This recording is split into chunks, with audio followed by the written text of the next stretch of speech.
نستعينه ونستغفره ونؤمن به ونتوكل عليه ونعوذ بالله من شرور أنفسنا ومن سيئات أعمالنا من يهده الله فلا مضل له ومن يضلله فلا هادي له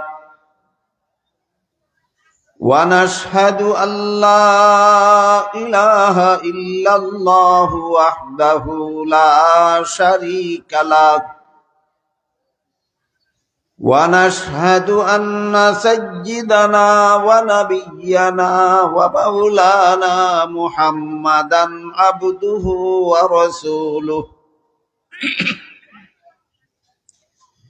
صلى الله تعالى عليه وعلى آله وأصحابه وبارك وسلم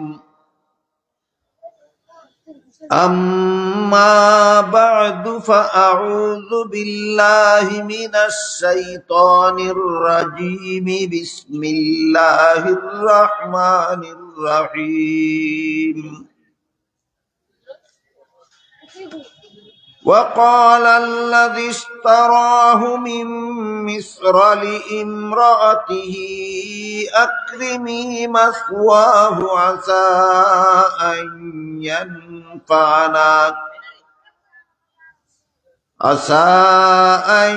ينفعنا أو نتخذه ولدا وكذلك مكنا ليوسف في الأرض ولنعلمه من تأويل الأحاديث والله غالب على أمره ولكن أكثر الناس لا يعلمون بارك الله لنا ولكم في القرآن العظيم ونفعنا وإياكم بالآيات والذكر الحكيم শ্রদ্ধেয় সভাপতি হযরত উলামায়ে কেরাম,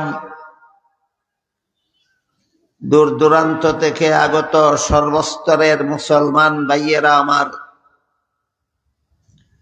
আশপাশের বাড়িঘরে পর্দার আড়ালে বসা আমার মা ও বোনেরা, গত বৎসর সূরা ইউসুফের 21 নম্বর আয়াতের তাফসীর প্রসঙ্গে আলোচনা চলতেছিল। তাই আজকে আবারও আমি সেই 21 নম্বর আয়াত তিলাওয়াত করেছি। এই আয়াত প্রসঙ্গে গত বৎসর বলা হয়েছিল হযরত ইউসুফ আলাইহিস সালামকে তার বড় 10 ভাই মিশরের বাজারে নিয়ে তাদের খরিদা গুলাম বলে বিক্রি করে দিল। মিশরের প্রধানমন্ত্রী হযরত ইউসুফ আলাইহিস সালামকে অনেক চড়া মূল্যে কিনে নিল। এগুলি বিস্তারিত গত বছর আলোচনা হয়েছে। কিনে নিয়ে বাড়িতে গিয়ে তার স্ত্রীর নাম ছিল জুলাইখা। জুলাইখাকে দায়িত্ব দিয়ে বলল যে এই ছেলেটা যদিও আমি গোলাম জেনে বাজার থেকে কিনে এনেছি, কিন্তু তাকে তুমি গোলামের মতো আচরণ না করে সযত্নে লালন পালন করো, এতে এই ছেলেটা ভবিষ্যতে আমাদের উপকারে আসতে পারে। তারা নিঃসন্তান দম্পতি ছিল। মিশরের প্রধানমন্ত্রী এবং জুলেখার কোনো সন্তানাদি ছিল না। এই জন্য সাথে সাথে বলল যে এই ছেলেটা গোলামের মতো ব্যবহার না করে যত্ন সহকারে লালন পালন করলে ভবিষ্যতে তাকে আমরা আমাদের পালক পুত্র বানাতে পারব। জুলাইখার কাছে লালন পালনের দায়িত্ব দিয়া আল্লাহ বিপন্ন অবস্থায় হযরত ইউসুফ আলাইহিস সালামকে প্রতিষ্ঠিত করলেন। বিগত বছরগুলিতে যারা সূরার প্রথম দিকের আয়াতগুলির তাফসীর শুনেছেন, তাদের মনে থাকার কথা হযরত ইউসুফ আলাইহিস সালামের জীবন কত বিপন্ন করেছিল বড় 10 ভাই। মারপিট করলো, কুয়ায় নিক্ষেপ করলো, গোলাম বলে বিক্রি করে দিল। মিশরের বাজার থেকে মিশরের প্রধানমন্ত্রীও গোলাম জেনেই কিনে নিল। কিন্তু যে জুলাইখার হাতে লালন পালনের দায়িত্ব দিল, তাকে বলল গোলামের মতো ব্যবহার করো, আপন ছেলের মতো আদর যত্নে লালন পালন করো। এখানে এসে আল্লাহ বলেন, এভাবে আমি ইউসুফ আলাইহিস সালামকে বিপন্ন জীবন থেকে উদ্ধার করে তাকে প্রতিষ্ঠিত করে দিলাম।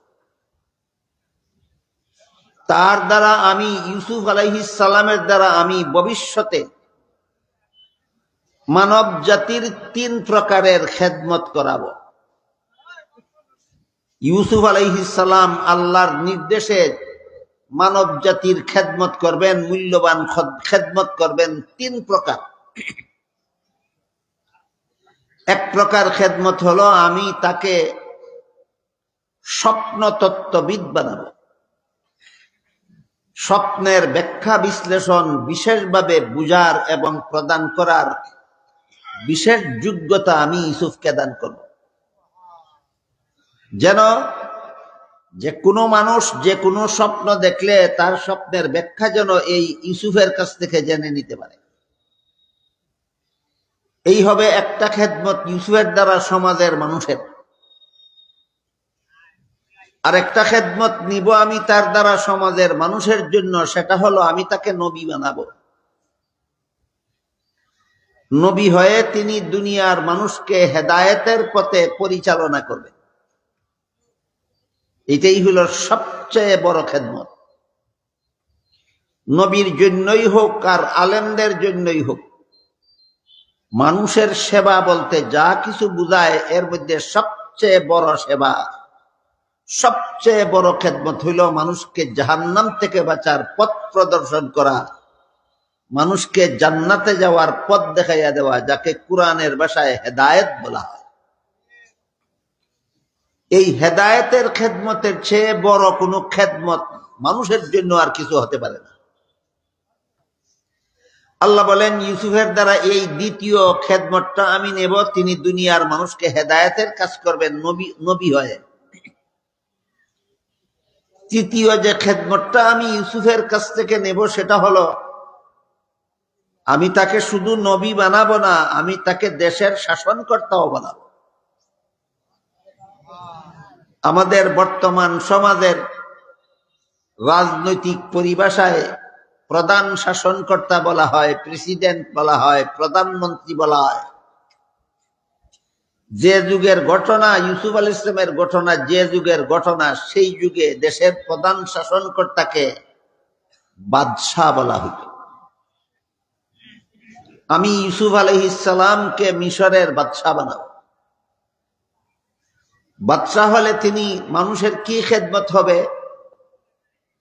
বাদশাহ হলে দেশের মানুষ ইনসাফের বিচার পাবে, সুখে শান্তিতে বসবাস করতে পারবে।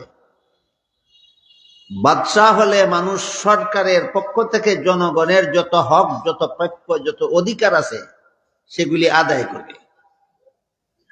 এই প্রসঙ্গে গত বছর আলোচনা চলতেছে যে সরকারের কাছে জনগণের যত প্রাপ্য আছে সেগুলি যদি সরকার পরিশোধ করে, তাহলে দেশের সমস্ত মানুষ সুখে শান্তিতে বসবাস করার সুযোগ পায়। সরকার যদি ইনসাফের সাথে দেশ শাসন করে, ন্যায় বিচার যদি প্রতিষ্ঠা করে, তাহলে দেশের মানুষ সুখে শান্তিতে বসবাস করার সুযোগ পায়। এই খেদমতটাও দেশের মানুষের আমি ইউসুফের দ্বারা নিব। তাই এই প্রসঙ্গে আলোচনা চলতেছিল গত বছর, যে এই প্রসঙ্গে আমাদের জানা দরকার সরকারের কাছে জনগণের কি কি অধিকার আছে। যেগুলি আদায় করলে জনগণ দেশে সুখে শান্তিতে বসবাস করতে পারে, আর যেগুলি পরিশোধ না করলে দেশের জনগণের অশান্তির আর কোনো শেষ থাকে না। গত বছর আমি আপনাদেরকে বলেছি এইগুলি হইল সর্বমোট মৌলিকভাবে সরকারের কাছে জনগণের 6টা অধিকার আছে। জনগণের কাছেও সরকারের অধিকার আছে। আল্লাহ কুরআনের বিভিন্ন আয়াতে জনগণের কাছে সরকারের কি অধিকার আছে বলে দিয়েছেন। সেটা হলো, আল্লাহ বলেন, তোমরা সরকারের হুকুম মানো, সরকারের আনুগত্য করো। জনগণ সরকারের হুকুম মেনে চলবে, এটা হলো জনগণের কাছে সরকারের অধিকার। কিন্তু জনগণ যে সরকারের হুকুম মানবে, সরকার যা ইচ্ছা তাই হুকুম করবে আর জনগণ মানবে, এই অধিকার সরকারের নাই।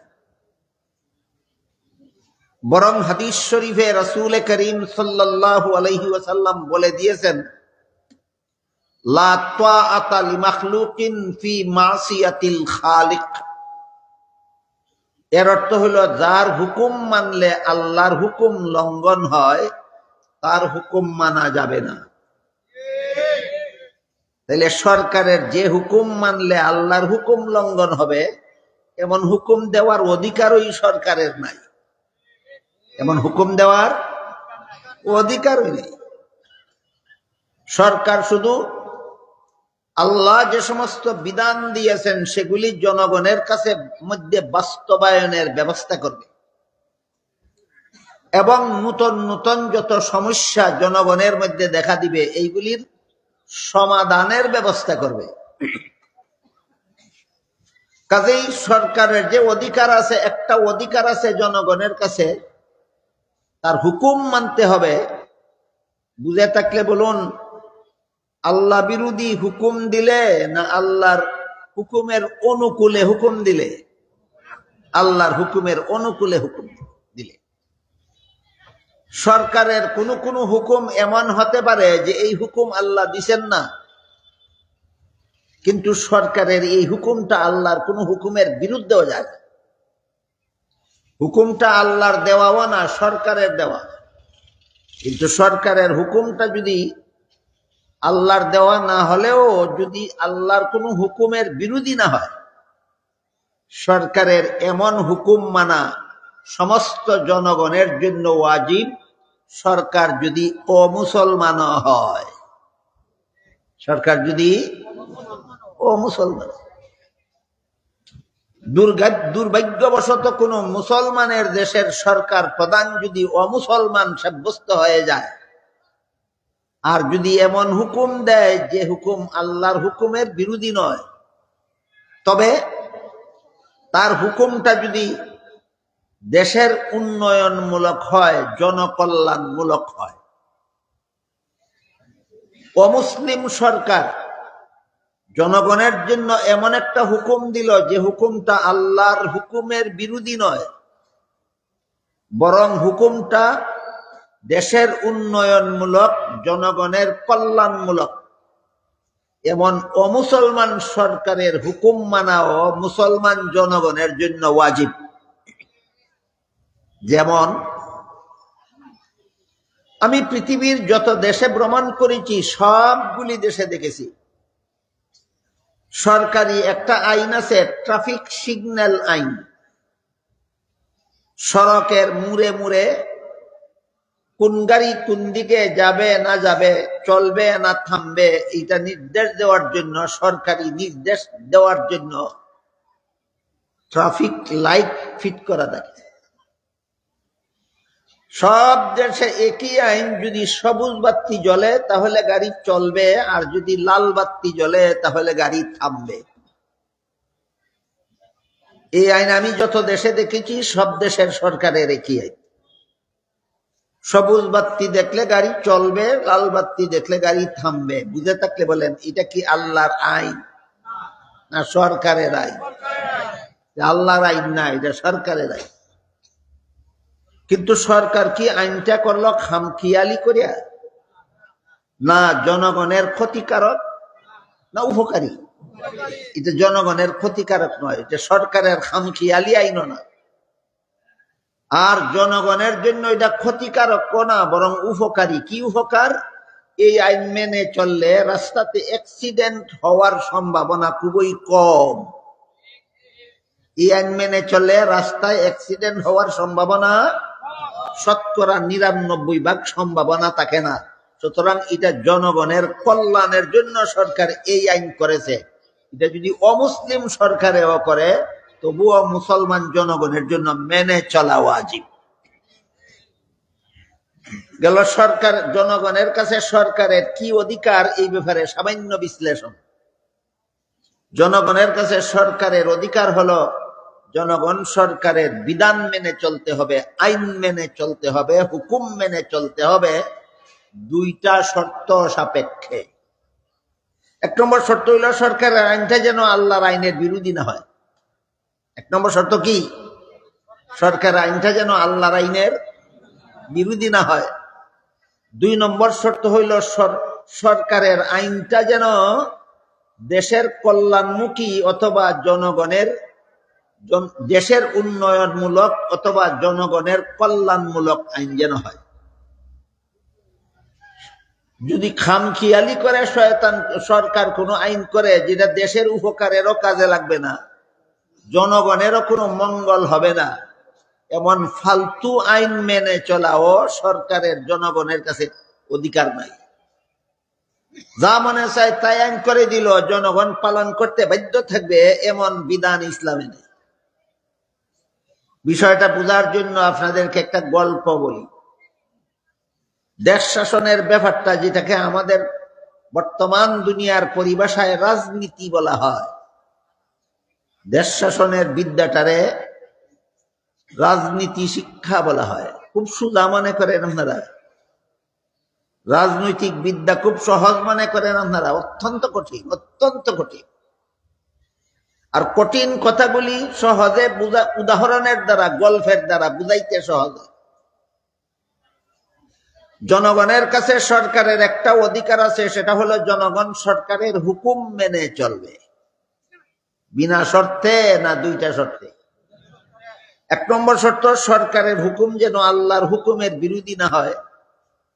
2 নম্বর শর্ত হলো সরকারের হুকুমটা যেন দেশের উন্নয়নমূলক অথবা জনগণের কল্যাণমূলক হয়। কিন্তু সরকারের হুকুম যদি খামখেয়ালি হয়, এই হুকুম মানা না মানার মধ্যে দেশের উন্নতির কোনো সম্পর্ক নাই, এই হুকুম মানা না মানার সাথে জনগণের কল্যাণের কোনো সম্পর্ক নাই, এমন ফালতু হুকুম যদি সরকার করে, এই সরকারের হুকুম মানতেও জনগণ বাধ্য নয়।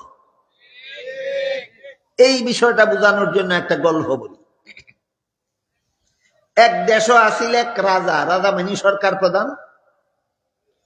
এক দেশও আসিল এক রাজা, রাজায় হুকুম দিল জল্লাদ বাহিনীরে যে আমার দেশে যত জন্তুর কান 4 আঙ্গুল থেকে বেশি লম্বা, সবগুলির কান কেটে ফেল।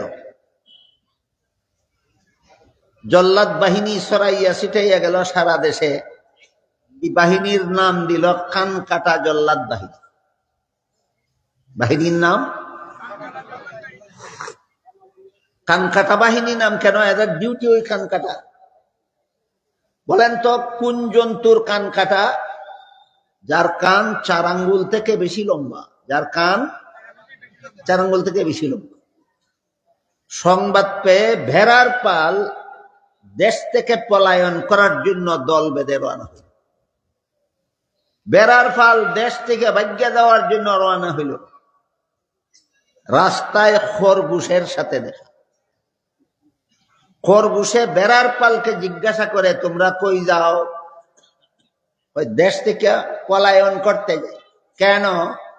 কান কাটা জল্লাদ বাহিনীর ভয়। খরগোশে কয়, জল্লাদ বাহিনী তো যার কান 4 আঙ্গুল থেকে বেশি লম্বা তার কান কাটতো, তোরার কান তো 2 আঙ্গুল না। মেরার কান দেখছেন আপনারা? ও আঙ্গুল। তোরার কান তো 2 আঙ্গুল না, তোরার কান তো কাটতো না। তোরা বাগজ কেন লাগে?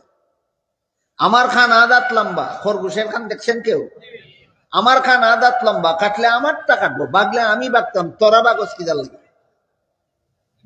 কয় এটা বুঝছো না? বলে না, এই সরকারের বাহিনী এত বড় দান্দাল, আগে কান কাটে এরপরে মাফে, আগে কাটে পরে মাফে। আমার মাত্রই দেড় আঙ্গুল কান, আগে যদি কাটতে পরে মাফলিও কি আসে যায়, আর না মাফলি কি আসে যায়? এই দেশে বসবাস করা সম্ভব নয়।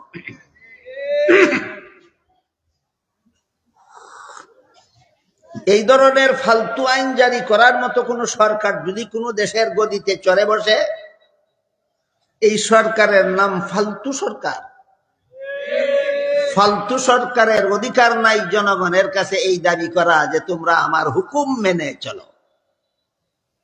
এই কারণে আল্লাহর বিধান মতো জনগণের কাছে সরকারের পাওনাটা কি এবং এই পাওনা পাওয়ার জন্য শর্তগুলি কি, এগুলি আমাদের জানা দরকার, বোঝা দরকার, জীবন ভর মনে রাখা দরকার। আমি দেখছি অনেক বড় বড় রাজনৈতিক নেতা, অনেক রাজনীতি করতে করতে আমরা দেশ ফাইকা গেছি, রাজনীতি করতে করতে ফাইকা গেছি। জনগণের সরকারের অধিকারটা কি, এর জন্য শর্ত কি কি কিচ্ছু জানে না। সরকারের কাছে জনগণের কি কি অধিকার, গুড়ার ডিম একটাও জানে না। কিন্তু তিনি একজন পলিটিক্যাল লিডার। কি লিডার? Political leader.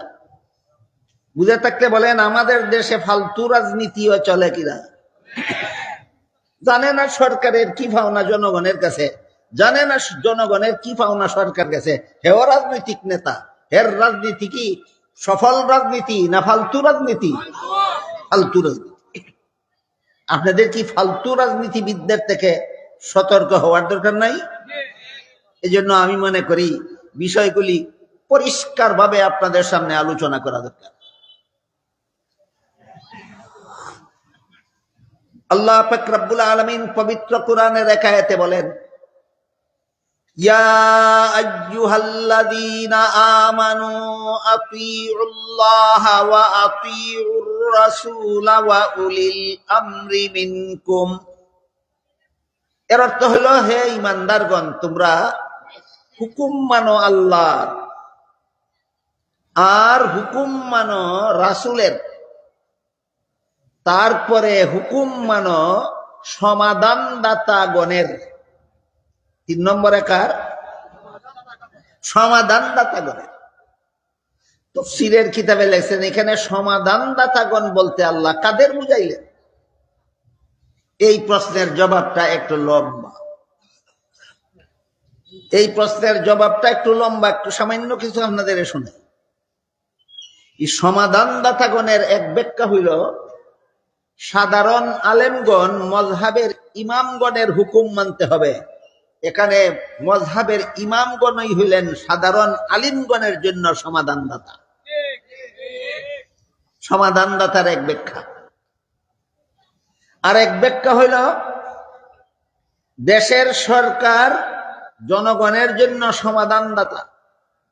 সুতরাং জনগণ আল্লাহর হুকুম মানার পর, রাসূলের হুকুম মানার পর সরকারের হুকুম মানতে হবে। সরকারকে আল্লাহ এখানে হুকুমদাতা বলেছে, সমাধানদাতা বলেছে।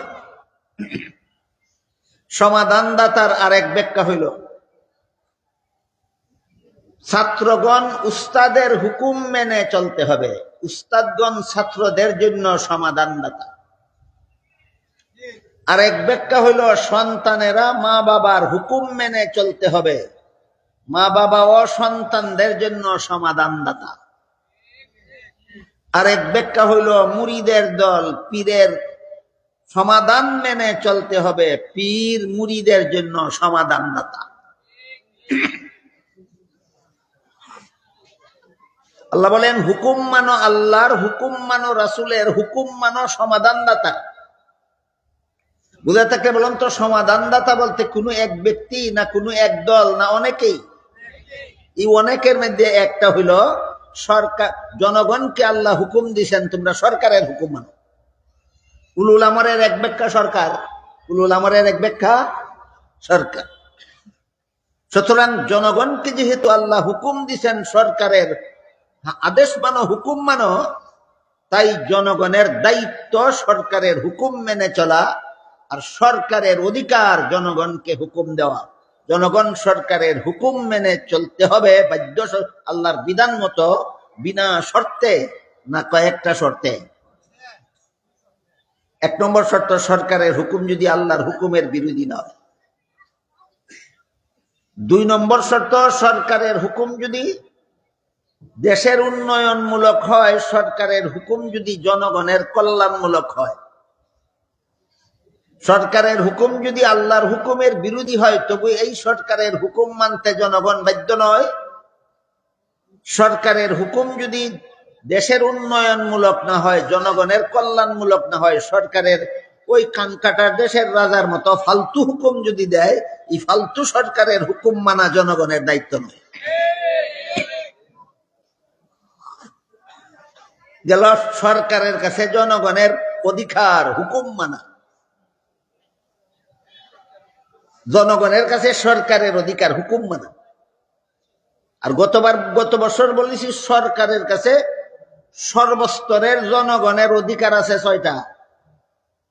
এই সমস্ত জনগণ মুসলমান হোক আর অমুসলমান হোক, সরকারের কাছে জনগণের 6টা মৌলিক অধিকার আছে। এই অধিকার মুসলমান জনগণকেও সরকারে আদায় করে দিতে বাধ্য, অমুসলিম জনগণের এই অধিকারগুলিও আদায় করতে সরকার বাধ্য।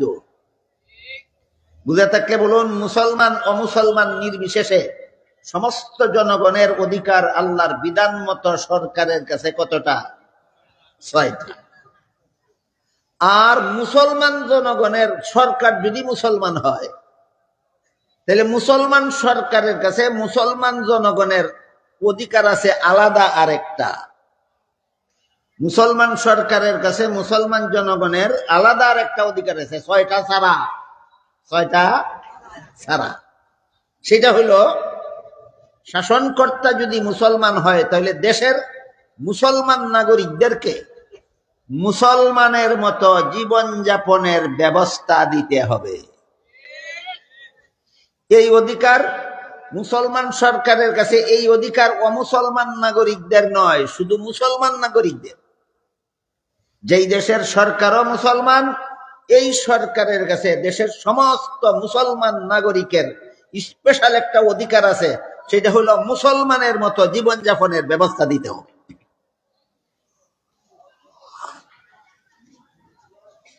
আর মুসলমান অমুসলমান নির্বিশেষে আল্লাহর বিধান মতে সরকারের কাছে অধিকার আছে কটা? 6টা। গত বছর বলেছি।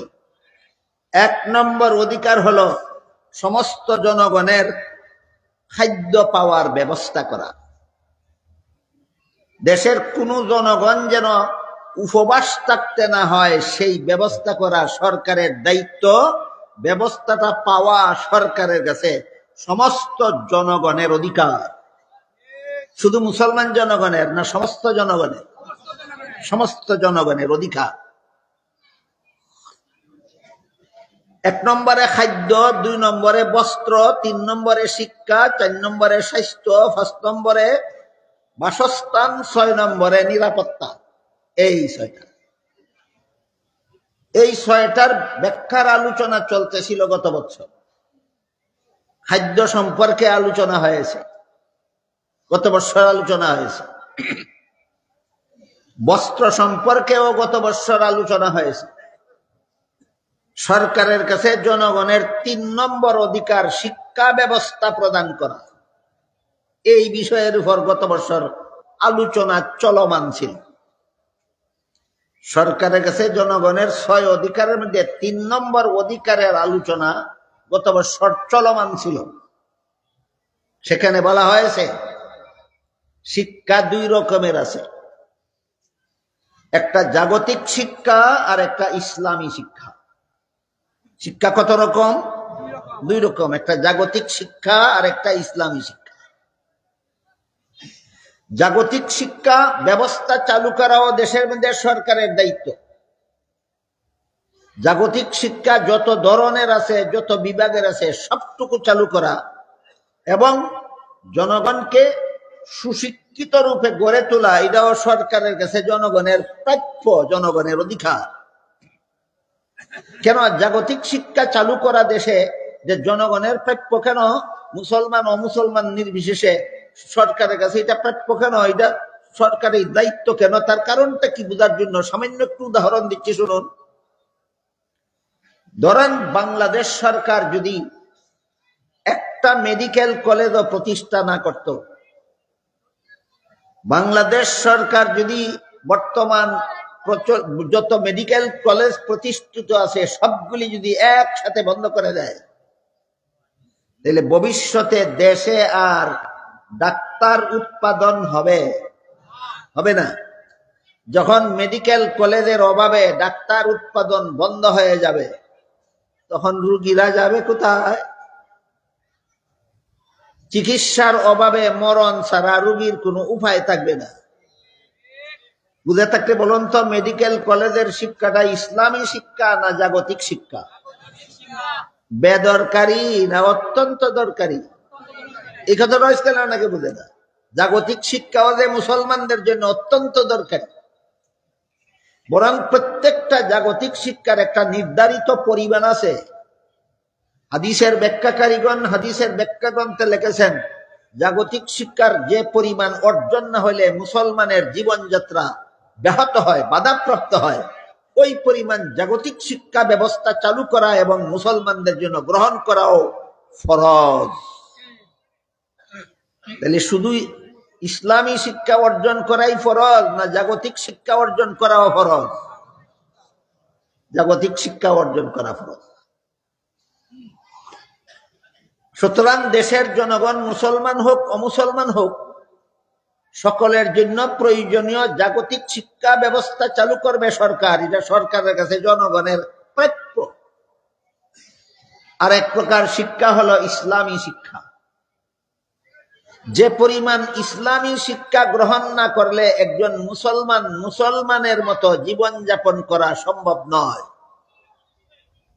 কলেমা কালাম না শিখলে, উযু গোসল না শিখলে, পাক না শিখলে, নামাজ বন্দেগী না শিখলে, বলেন মুসলমানের মতো জীবনযাপন করতে পারবে?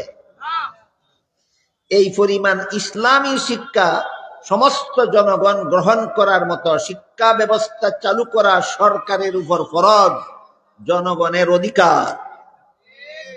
জনগণের অধিকার।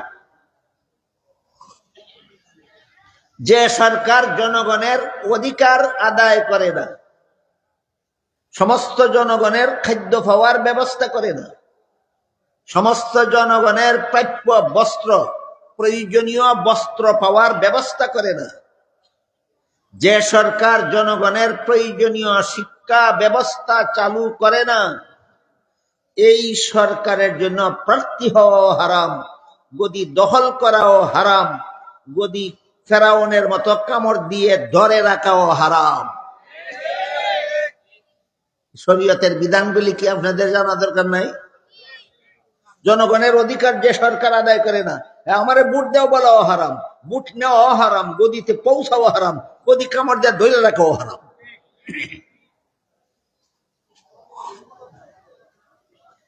ইসলামী শিক্ষা আলোচনা গত বছর হয়েছে। ইসলামী শিক্ষার প্রধান তিনটা স্তর আছে।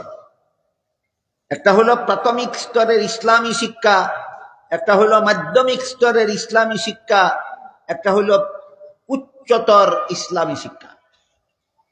গত বছরের কথা যাদের মনে নাই তারা একটু দয়া করে বলুন, আজকের কথা বুঝে থাকলে। ইসলামী শিক্ষার প্রধান স্তর কটা? তিনটা। প্রাথমিক, মাধ্যমিক, উচ্চতর। প্রাথমিক, মাধ্যমিক, উচ্চতর। প্রাথমিক শিক্ষার পরিমাণ কত? যে শিক্ষা গ্রহণ না করলে মুসলমানের মতো জীবনযাপন করা যায় না। কলিমা কালাম না শিখলে, উযু গোসল না শিখলে, পাক না শিখলে, নমাজ বন্দেগী না শিখলে মুসলমানের মতো জীবনযাপন করা যায় না। এইগুলি মাত্র ইসলামের প্রাথমিক শিক্ষা। খুব লম্বা সিলেবাস না, অত্যন্ত শর্টকাট। কি বুঝলেন? কলেমা কালাম শিখতে কতদিন লাগে? উজুর 4 ফরজ শিখতে কতদিন লাগে? 7 কারণে উজু ভাঙ্গে শিখতে কতদিন লাগে? আমার তো মনে হয় এখানে আপনারা যারা বসা আছেন, কেউ যদি আপনাদের একজন একজন করে দাঁড় করাইয়া জিজ্ঞাসা করে কত কারণে উযু ভাঙ্গে, কারণগুলি কি কি, আমার মনে হয় সকলেই বলতে পারবেন না, সকলেই বলতে পারবেন না। তাহলে যে পরিমাণ শিক্ষা, ইসলামী শিক্ষা অর্জন করা আপনার জন্য ফরজ ছিল, আপনি অর্জন করেননি। আপনিও একটা হারাম কাজ করলেন, কত কারণে উযু ভাঙ্গে শিখলেন না, এটা আপনিও একটা হারাম কাজ করলেন। আর সরকারও আপনারে কত কাজে উযু ভাঙ্গে শিখাইলো না, সরকারও আর একটা হারাম কাজ করলো।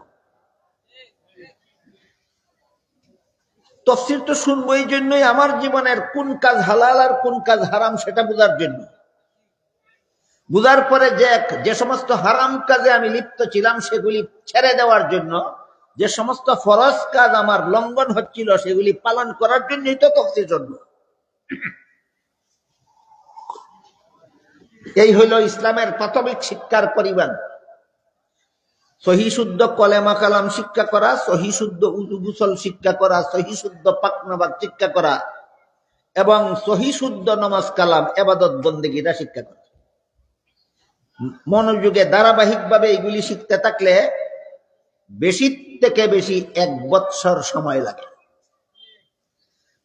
বেশি থেকে বেশি ইসলামের প্রাথমিক শিক্ষা অর্জন করতে একটা মুসলমানের সন্তানের কতদিন লাগে? বেশি থেকে বেশি 1 বৎসর লাগে। এই পরিমাণ শিক্ষা ব্যবস্থা চালু করা, দেশের সমস্ত মুসলমানের সন্তানেরা যেন এইগুলি শিখতে পারে, এই ব্যবস্থা চালু করা সরকার মুসলমান হয়ে থাকলে সরকারের উপর ফরজ। যে সরকার মুসলমান সন্তানদেরকে এই পরিমাণ শিক্ষা ব্যবস্থাও চালু করে না, তার জন্য বুট চাওয়াও হারাম, বুট নেওয়াও হারাম, গদিতে যাওয়াও হারাম, গদি কামড় দিয়ে ফেরাউনের মতো ধরে রাখাও হারাম।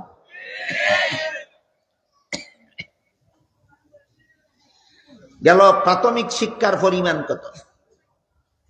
এবার ইসলামের মাধ্যমিক শিক্ষার পরিমাণ কত। যে পরিমাণ ইসলামী শিক্ষা গ্রহণ করলে মাদ্রাসার পাঠ্য কিতাবগুলি পড়াবার যোগ্যতা অর্জন হয়, মাদ্রাসার পাঠ্য কিতাবগুলি পড়াবার যোগ্যতা অর্জন হয় যে পরিমাণে ইসলামী শিক্ষা গ্রহণ করলে, যে ইসলামী শিক্ষার মাধ্যমিক স্তর, ইসলামী শিক্ষার মাধ্যমিক স্তর। এই পরিমাণ মেধা শক্তি সব মুসলমানের মাথায় থাকে না। মাদ্রাসার সব কিতাব পড়াইবার মতো যোগ্যতা অর্জন করা মেধা শক্তি সব মুসলমানের মাথায় থাকে না। সব মুসলমানের এগুলি অর্জন করার সময়ও থাকে না, সুযোগও থাকে না, যোগ্যতাও থাকে না। এই জন্য ইসলামের মাধ্যমিক শিক্ষা অর্জন করা সমস্ত মুসলমানদের জন্য ফরজ নয়। যারা বুঝে, যারা সময় আছে, যারা সুযোগ আছে, তাদের জন্য ফরজ। কথা বুঝে থাকলে বলেন তো, ইসলামের মাধ্যমিক শিক্ষা অর্জন করা কি সব মুসলমানের জন্য ফরজ? কিছু মুসলমানের জন্য। আর ইসলামের উচ্চতর শিক্ষার পরিমাণ হলো, যে পরিমাণ ইসলামী শিক্ষায় শিক্ষিত হলে মানব জীবনের সব সমস্যার সমাধান কোরআন হাদিসের আলোকে দেওয়ার যোগ্যতা অর্জন হয়। যে পরিমাণ ইসলামী শিক্ষায় শিক্ষিত হইলে মানব জীবনের সব সমস্যার সমাধান কোরআন হাদিসের আলোকে প্রদান করার যোগ্যতা অর্জন হয়, এটা ইসলামের উচ্চতর শিক্ষা। এটার যোগ্যতা আরো কম মুসলমানের মাথায় থাকে। উচ্চতর শিক্ষা অর্জন করার যোগ্যতা অতি অল্প সংখ্যক মুসলমানের মাথায় থাকে। মাধ্যমিক শিক্ষা অর্জন করার যোগ্যতা কিছু বেশি মুসলমানের মাথায় থাকে। প্রাথমিক শিক্ষা অর্জন করার যোগ্যতা আল্লাহ সমস্ত মুসলমানদের মাথায় দিয়া থাকেন। এই জন্য শরীয়তের বিধান মতে ইসলামের মাধ্যমিক শিক্ষা অর্জন করাও সব মুসলমানের উপর ফরজ নয়, ইসলামের উচ্চতর শিক্ষা অর্জন করাও সব মুসলমানের জন্য ফরজ নয়, কিন্তু ইসলামের প্রাথমিক শিক্ষা অর্জন করা সমস্ত মুসলমান নারী পুরুষের জন্য ফরজ। এই জন্য হাদিস শরীফে রাসূল করিম সাল্লাল্লাহু আলাইহি ওয়াসাল্লাম বলেছেন, তলাবুল ইলমি ফারিদাতুন আলা কুল্লি মুসলিম। এই ইসলামের প্রাথমিক শিক্ষা সম্পর্কে রাসূল কথাটা বলেছেন, এর মর্ম হলো ইসলামের প্রাথমিক শিক্ষা অর্জন করা সমস্ত মুসলমান ছেলেমেয়ের জন্য ফরজ। এই প্রাথমিক শিক্ষা ব্যবস্থা সকল মুসলমান নাগরিকের জন্য সার্বজনীন শিক্ষা ব্যবস্থা প্রদান করা মুসলমান সরকারের দায়িত্ব। সার্বজনীন প্রাথমিক ইসলামী শিক্ষা ব্যবস্থা পাওয়া মুসলমান সরকারের কাছে জনগণের অধিকার। সরকারের কাছে মুসলমান জনগণের অধিকার। প্রত্যেকটা মুসলমানের ছেলে মেয়ে যেন ইসলামের প্রাথমিক শিক্ষায় শিক্ষিত হতে পারে, এমন একটা শিক্ষা ব্যবস্থা দেশে চালু করা সরকারের উপর ফরজ এবং জনগণের অধিকার সরকারের কাছে। এটা হলো ছয় অধিকারের 3 নম্বর। সরকারের কাছে সমস্ত জনগণের অধিকার সর্বমোট কটা? 1 নম্বর খাদ্য ব্যবস্থা প্রদান করা সমস্ত জনগণের, 2 নম্বর বস্ত্র ব্যবস্থা প্রদান করা, 3 নম্বর শিক্ষা ব্যবস্থা চালু করা। এই যে 3 নম্বর। 4 নম্বর হইল চিকিৎসা ব্যবস্থা। দেশের যে কোনো নাগরিক যে কোনো সময় যে কোনো রোগে আক্রান্ত হলে সুস্থ না হওয়া পর্যন্ত তার পরিপূর্ণ চিকিৎসার ব্যবস্থা প্রদান করা সরকারের দায়িত্ব। সরকারের কাছে চিকিৎসা ব্যবস্থা পাওয়া জনগণের অধিকার। সরকারের কাছে চিকিৎসা ব্যবস্থা পাওয়া জনগণের অধিকার। যদি দেশের কোন জনগণকে সরকার চিকিৎসা ব্যবস্থা প্রদান করে না, এমন সরকারের বুট ছাওয়াও হারাম, বুট গ্রহণ করাও হারাম, গদিতে বসাও হারাম, গদি কামড়ে ধরে রাখাও হারাম। তাহলে আমাদের দেশে যে সমস্ত বড় বড় রাজনৈতিক নেতারা রাজনীতি করে, হালাল হারাম জানে বুঝা করে না? গুড়াড্ডি মজা নেয় না? রাজনীতি কেমনে করলে হালাল হয় আর কেমনে করলে হারাম হয়? রাজনীতির কোনো হালাল হারাম নাই। আল্লাহ যে ইউসুফ আলাইহিস সালামের দ্বারা রাজ্য পরিচালনা করাবেন, রাজ্য পরিচালনার নীতির নাম হইত রাজনীতি। রাজ্য মানি দেশ, রাজ্য পরিচালনার নীতির নাম রাজনীতি। এটা আরবি ভাষায় সিয়াসত বলা হয়, ইংলিশে বলে পলিটিক্স। আমার একদিন একজনে জিজ্ঞাসা করে, কয় হুজুর পলিটিক্স এর ডেফিনেশন জানেন? আমি কইলাম আমি নন পলিটিক্যাল ম্যান, আমি রাজনৈতিক ব্যক্তি না, আমার ডেফিনেশনের কি দরকার? শিক্ষা রাখেন, কাজে লাগবে। তাহলে ক রাজনীতির সংজ্ঞা কি? বর্তমান বিশ্বের রাজনীতির সংজ্ঞা হইল টিক্সের উপর টিক্স, তার উপর ডাবল টিক্স, তার নাম পলিটিক্স। পলিটিক্সের ডেফিনেশন টিক্সের উপর টিক্স, তার উপর ডাবল টিক্স, তার নাম পলিটিক্স। এমন পলিটিক্স হালাল না হারাম, এই কথাটা আপনাদের জানা দরকার। টিক্স মার্কা রাজনীতি হারাম, টিক্স মার্কা রাজনীতি হারাম, সরল রাজনীতি হালাল। গেল শিক্ষা ব্যবস্থা, খাদ্য ব্যবস্থা, বস্ত্র ব্যবস্থা, শিক্ষা ব্যবস্থা। 4 নম্বর অধিকার হইল যে সরকারের কাছে জনগণের চিকিৎসা ব্যবস্থা। আমার কথা বুঝে থাকলে বলেন, সরকারের কাছে জনগণের দেশের কতজন রোগীর চিকিৎসা ব্যবস্থা পাওয়ার অধিকার আছে? 2-4 জনে সবার কইছেন, তাইলে আবার বলতে হবে আমার। দেশের যে কোনো নাগরিক যে কোনো সময় অসুস্থ হইলে চিকিৎসা ব্যবস্থা প্রদান করা সরকারের কাছে জনগণের 4 নম্বর অধিকার। কত নম্বর অধিকার?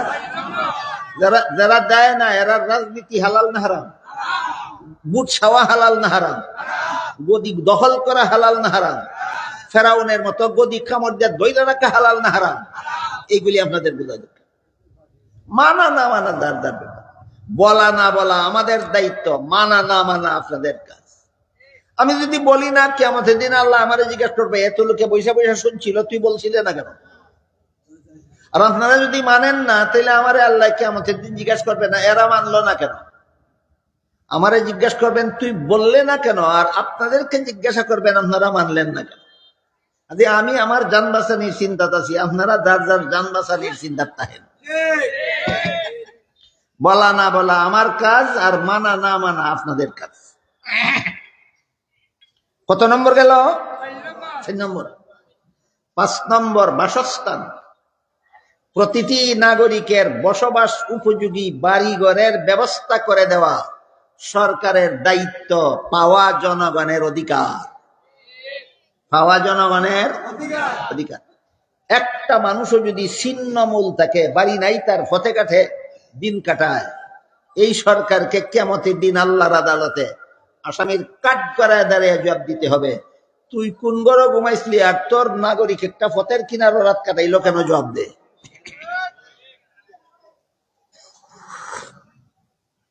এটার নাম হয় বাসস্থান। দেশের সমস্ত জনগণের বাসস্থানের ব্যবস্থা দেওয়া সরকারের দায়িত্ব, এবং সরকারের কাছে এটা হইল জনগণের কত নম্বর অধিকার? শুধু মুসলমান জনগণের না, সমস্ত নাগরিকের। সমস্ত নাগরিকের 5 নম্বর অধিকার। 6 নম্বর অধিকার হইল নিরাপত্তা। নিরাপত্তা 2 ধরনের আছে। বাইরের শত্রুর হামলার থেকে দেশের জনগণকে নিরাপত্তা দেওয়া, এটাও সরকারের দায়িত্ব। আর হলো দেশের ভিতরে বসবাসকারী পরস্পরকে যেন জুলুম, অত্যাচার, অন্যায়, অবিচার করতে না পারে, কেউ যেন অন্যায় ভাবে কাউকে কষ্ট দিতে না পারে, কেউ যেন অন্যায় ভাবে কারো ধন সম্পদ আত্মসাৎ করতে না পারে, এই ব্যাপারে নিরাপত্তা দেওয়াও সরকারের কাছে জনগণের অধিকার। তাহলে নিরাপত্তা কত প্রকার হইল? একটা হলো বাহিরের, দেশের বাইরের হামলার থেকে জনগণকে নিরাপত্তা দেওয়া, আর একটা হইল দেশের জনগণের মধ্যে পরস্পরের সাথে যেন কেউ অন্যায়, অবিচার, অত্যাচার, জুলুম, নির্যাতন করতে না পারে, এই ব্যাপারে নিরাপত্তা দেওয়া। বাইরের শত্রুর থেকে নিরাপত্তা দেওয়ার ব্যবস্থা হইল প্রতিরক্ষা, শক্তিশালী প্রতিরক্ষা বাহিনী গঠন করা। বুঝেন কি কথা আপনারা আমার? আমি আগে কিছু, বিষয়টা তো একটু কঠিন হওয়া সত্ত্বেও বিস্তারিত আমার বলার দরকার কেন মনে করতেছি, কারণ আজকাল আপনাদেরকে বোঝানো হয় ইসলামে রাজনীতি নাই, রাজনীতিতে ইসলাম নাই। ইসলামে বলে রাজনীতি নাই, এতগুলি বিধান কুরআনে আল্লাহ কেন দিলেন? এতগুলি বিধান হাদিস শরীফে রাসূল কেন দিয়া গেলেন? আপনাদের নবী মুহাম্মদুর রাসূলুল্লাহ সাল্লাল্লাহু আলাইহি ওয়াসাল্লাম 53 বছর বয়সে মক্কা শরীফ থেকে হিজরত করে মদিনা শরীফ গিয়া একটা রাষ্ট্র প্রতিষ্ঠা করেছিলেন কিনা? সেটা শাসন করার জন্য একটা সংবিধানও তৈরি করেছিলেন কিনা? সংবিধানের নাম ছিল মদিনা সনদ। জীবনের শেষ মুহূর্ত পর্যন্ত রাসূল ছিলেন প্রধান শাসনকর্তা। যেহেতু ইসলামে রাজনীতি নাই, এই জন্যই এর মাথা বুতে ধরছে যে কয় ইসলামে রাজনীতি নাই, আর যে কয় রাজনীতিতে ইসলাম নাই, এরে শয়তানে ধরছে।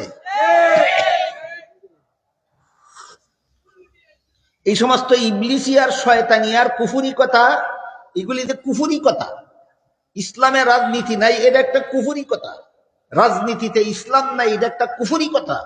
এই অনুভূতিটা আপনাদের অন্তরে জাগ্রত হওয়ার জন্য, যেই মুহূর্তে এই সমস্ত নাস্তিক্যবাদীরা বলে ইসলামে রাজনীতি নাই, রাজনীতি ইসলাম নাই, সেই মুহূর্তে আলেমদের উপর ফরজ হয়ে যায় মুসলমান জনগণকে এই কথা শিক্ষা দেওয়া, ইসলামে রাজনীতি নাই কথাটা কুফুরি, রাজনীতিতে ইসলাম নাই কথাটা কুফুরি। কেন বলে ইসলামে রাজনীতি নাই? আমি ইনশাআল্লাহ আপনাদেরকে বলব। গোপন রহস্য আছে, গুমর ফাঁক করে দিতে চায়। এই তথাকথিত রাজনীতিবিদরা ইসলামে রাজনীতি নাই কেন বলে, রাজনীতিতে ইসলাম নাই কেন বলে? বলেন এমনি না, বিরাট গুমর আছে, বিরাট রহস্য আছে। সেই রহস্য আপনাদের না জানা থাকার কারণে আপনাদেরকে কুফুরি গুলি গিলাইতে পারে, কয় ইসলামে কোনো রাজনীতি নাই।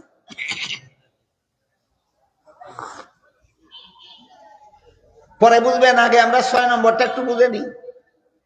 সরকারের কাছে জনগণের 6 নম্বর অধিকার হইল নিরাপত্তা। এটা 2 প্রকার।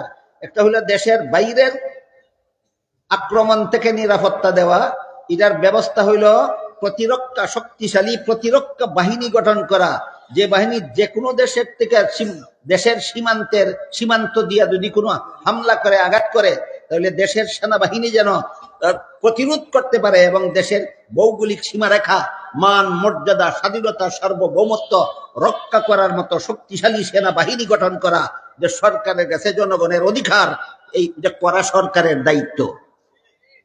এই ব্যবস্থাটা হইল প্রতিরক্ষা বাহিনী হইল বাহিরের হামলার থেকে নিরাপত্তা দেওয়ার ব্যবস্থা।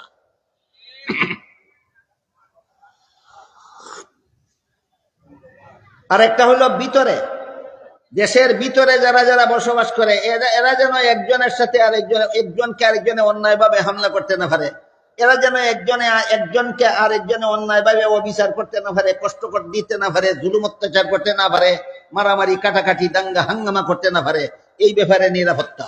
তাহলে নিরাপত্তা দুই রকম হইল, একটা বাইরের থেকে আগত নিরাপত্তা আর একটা আভ্যন্তরীণ নিরাপত্তা।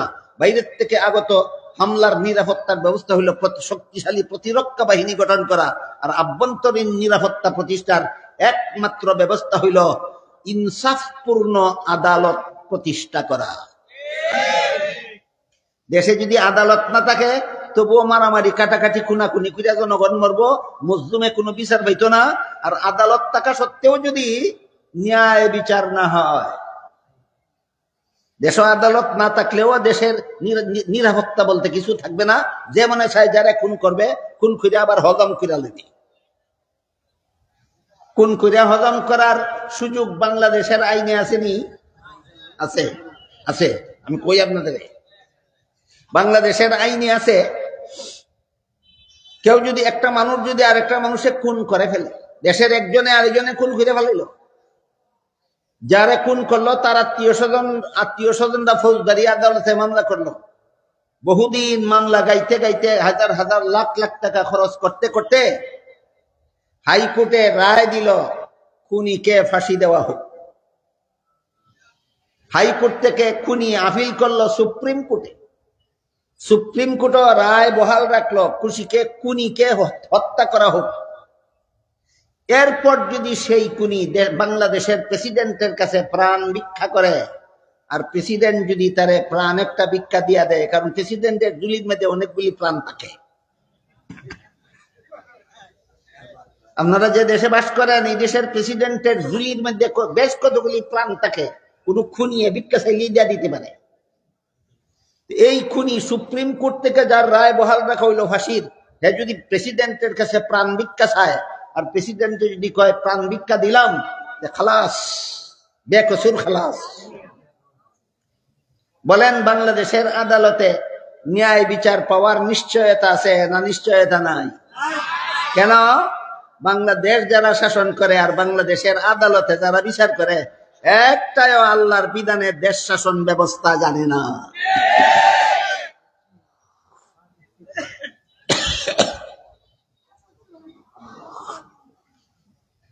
আল্লাহ পাক রব্বুল আলামিন কুরআনে বলেন, ওয়ালাকুম ফিল কিসাসি হায়াতুন ইয়া উলিল আলবাব। খুনিকে হত্যা করার মধ্যে রয়েছে দেশের জনগণের প্রাণের নিরাপত্তা। খুনিকে হত্যা করার মধ্যে রয়েছে জনগণের প্রাণের নিরাপত্তা। এটা আবার কেমনে? খুনিয়ে একটা খুন করছে, আমি আবার তারে খুন করলাম, তে প্রাণের নিরাপত্তা হইল কোথায়? এমন প্রশ্ন করে বসে। আল্লাহ বলেন, ইয়া উলিল আলবাব, খুনিরে হত্যা করলে প্রাণের নিরাপত্তা কিভাবে হয়, এটা যে কোনো পচা মস্তিষ্ক সম্পন্ন লোকে বুঝবে না, যাদের মস্তিষ্ক পচা নয় তাজা, তারা বুঝবে। আপনারা কিভাবে বুঝবেন? আমি একটা উদাহরণ দিই। ধরেন একটা খুনি একটা মানুষ খুন করলো, সে যদি প্রেসিডেন্টের কাছ থেকে প্রাণ ভিক্ষা পাইয়া খালাস পাইয়া যায়, বলেন খুনি প্রেসিডেন্টের কাছ থেকে প্রাণ ভিক্ষা পাইয়া প্রাণদণ্ড থেকে খালাস হওয়ার ব্যবস্থা বাংলাদেশও আছে কিনা? বাংলাদেশও আছে। এই একটা সুবিচারের ব্যবস্থা হইল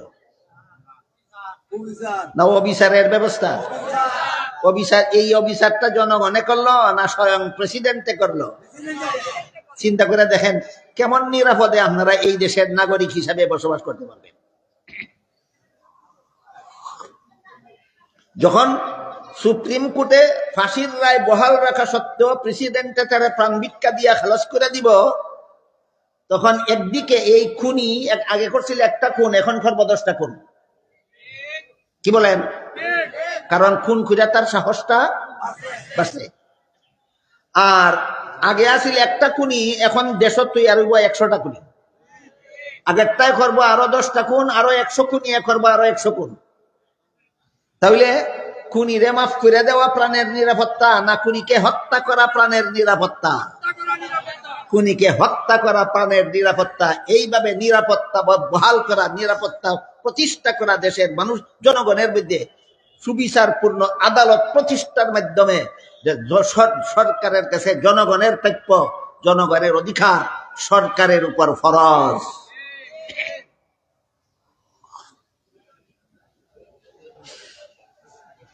বুঝে থাকলে এবার বলেন, সরকারের কাছে জনগণের মৌলিক প্রাপ্য কটা আছে? 6টা। 1 নম্বর খাদ্য ব্যবস্থা, 2 নম্বর বস্ত্র ব্যবস্থা, 3 নম্বর শিক্ষা ব্যবস্থা, 4 নম্বর স্বাস্থ্য ব্যবস্থা, 5 নম্বর বাসস্থানের ব্যবস্থা, 6 নম্বর বেইনসাফি আদালত প্রতিষ্ঠা।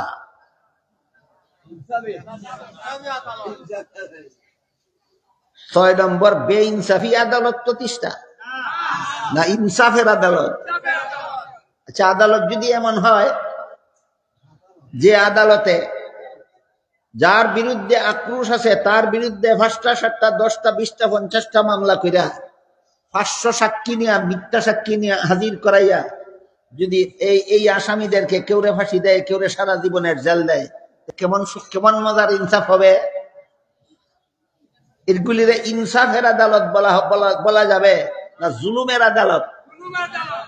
এমন বুদ্ধিমান কি আপনাদের দেশে বাস করে যারা মানুষের, যার সাথে কোনো মতে পারে না তারা মিথ্যা মামলায় ফাঁসাইয়া হয়রানিতে ফেলায়? এইরকম মিথ্যা মামলা যে সমস্ত বুদ্ধিমানেরা করে, এদের ব্যাপারে হাদিস শরীফে রাসূল করিম সাল্লাল্লাহু আলাইহি ওয়াসাল্লাম বলেন, কেউ যদি জেনে শুনে কারো বিরুদ্ধে মিথ্যা মামলা করে আর কৌশলে আদালত থেকে রায়টাও তার পক্ষে নিয়ে যায়, এই তো কৌশল, তাহলে সে যেন মনে করে আদালত থেকে রায় নিল না, সে আদালতের রায়ের নামে জাহান্নামের সার্টিফিকেট নিল।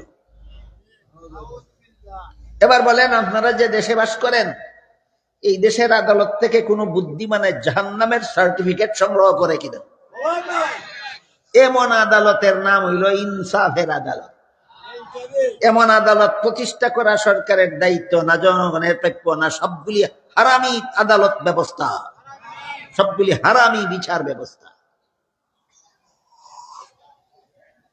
আমাদের সমাজে এরকম আদালত থেকে জাহান্নামের সার্টিফিকেট সংগ্রহকারী বুদ্ধিমানের অভাব নাই, অভাব নাই।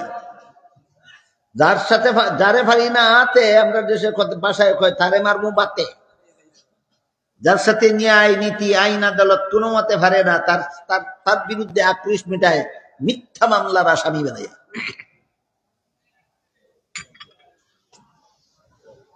এবার আমরা বোঝার চেষ্টা করব, এই সমস্ত অপকর্ম রাজনীতির নামে, দেশ শাসনের নামে, নির্বাচনের নামে, জনগণের এই স্বয় অধিকার নিয়ে সিনিমিনি খেলা তামসা করা কেন হয়?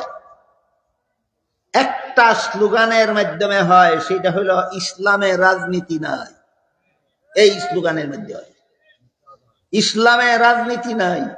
মুহাম্মদুর রাসূলুল্লাহ জীবনের শেষ 10 বছর মদিনা শরীফে কি করছিলেন?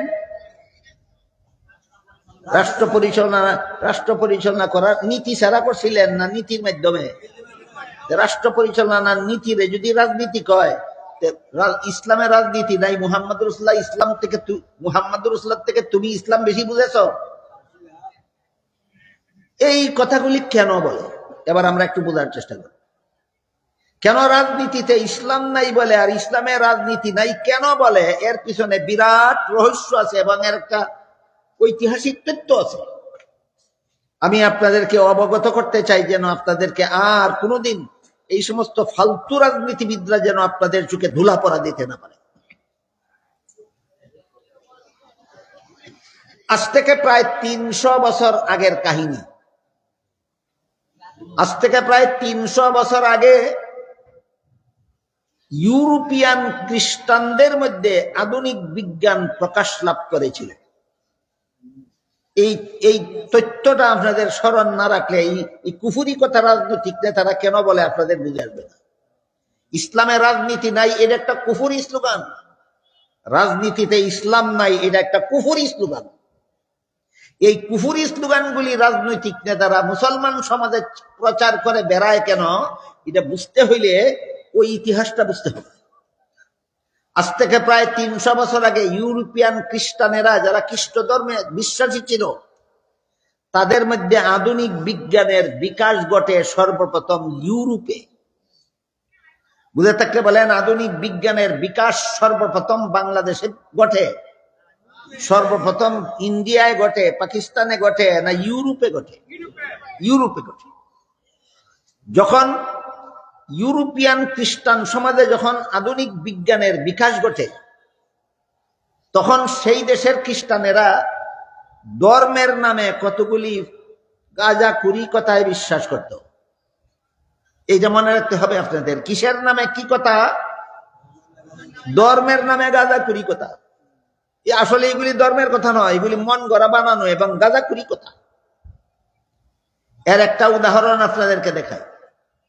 তখন থেকে নিয়ে আজ পর্যন্ত বর্তমান দুনিয়ার সমস্ত খ্রিস্টানদের যত গাঁজাখুরি কথারে ধর্ম বানাইয়া রাখছে, এর মধ্যে একটা গাঁজাখুরি কথা হইল, বাংলাদেশে খ্রিস্ট ধর্ম প্রচারের জন্য বাংলাদেশের স্বাধীনতার সূচনা লগ্ন থেকে একটা সংগঠন কাজ করে চলেছে। সংগঠনের নাম খ্রিস্টান মিশনারি বাংলাদেশ। এই বইয়ে বাংলাদেশের বাংলা ভাষাভাষী খ্রিস্টানেরা লিখেছে, প্রথম নবী আদম ছিলেন প্রথম পাপিষ্ট। কি ছিল আদমের পাপ? লিখেছে, জান্নাতে নিষিদ্ধ গাছের ফল খাওয়া ছিল আদমের পাপ। মুফাসসিরিনে কেরাম তাফসীরের কিতাবে এর দাঁত ভাঙ্গা জবাব লিখেছে, জান্নাতে নিষিদ্ধ গাছের ফল খাওয়া আদমের ভুলবশত ছিল, পাপ ছিল না। এর দুইটা জবাব, খ্রিস্টানদের এই ভ্রান্ত মতবাদের দুইটা জবাব আজকের মতো আপনাদের শুনে তাফসীরের কিতাবে লেখা আছে। একটা জবাব হইল, মানুষের কোনো কাজে সওয়াব হয়, কোনো কাজে গুনাহ হয় দুনিয়ার জীবনে, জান্নাতি জীবনের কোনো কাজে সওয়াব নাই, গুনাহ নেই।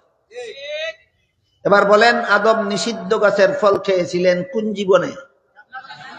এর সাথে সওয়াবেরও কোনো সম্পর্ক নাই, গুনারও কোনো সম্পর্ক নাই। সুতরাং খ্রিস্টানেরা আদমকে পাপিষ্ট সাব্যস্ত করার জন্য যেই ঘটনা দিয়া দলিল দিল, ঘটনা সত্য না মিথ্যা? সুতরাং এটা ধর্মের নামে একটা গাঁজাখুরি কথা। 2 নম্বর জব, দুনিয়ার জীবনেও কেউ যদি আল্লাহর নিষেধের কথা ভুলে গিয়ে নিষেধ লঙ্ঘন করে, তাহলে দুনিয়াতেও গুনাহ হয় না। যেমন রোজাদারকে আল্লাহ নিষেধ করেছেন সূর্য ডুবার আগে খানা পিনা করো না, কিন্তু রোজাদার যদি নিজের রোজার কথা ভুলে গিয়ে খানা পিনা করেই ফেলে, জানা থাকলে বলুন কি পরিমাণ গুনাহ হয়? কেন গুনাহ হইল না? নিষেধ তো লঙ্ঘন হইল ভুলে। আল্লাহ বলেন, নাসিয়া আদম, আদম ভুলে গেল। তুমি ভুললে গেলে গুনাহ হয় না, তোমার বাবার বাবার বাবা 14 গোষ্ঠীর বাবা আদমে ভুললে গেলে গুনাহ হয়। তুই বেটা নবী চিনছস কই আর কোরআন শিখছস কই? কাজেই খ্রিস্টানদের এই দলিল ভ্রান্ত। এটা ধর্মীয় মতবাদ না, এটা ধর্মের নামে একটা গাঁজাখুরি মতবাদ। তারপরে সেই বইয়ে খ্রিস্টানেরা আরেকটা কথা লিখেছে, যেহেতু প্রথম নবী আদম প্রথম পাপিষ্ট, তাই এই পাপিষ্ট আদমের বংশে যত নবী জন্মগ্রহণ করেছে সবগুলি নবীর জন্মগত পাপিষ্ট। অন্যান্য নবীর কি পাপ ছিল?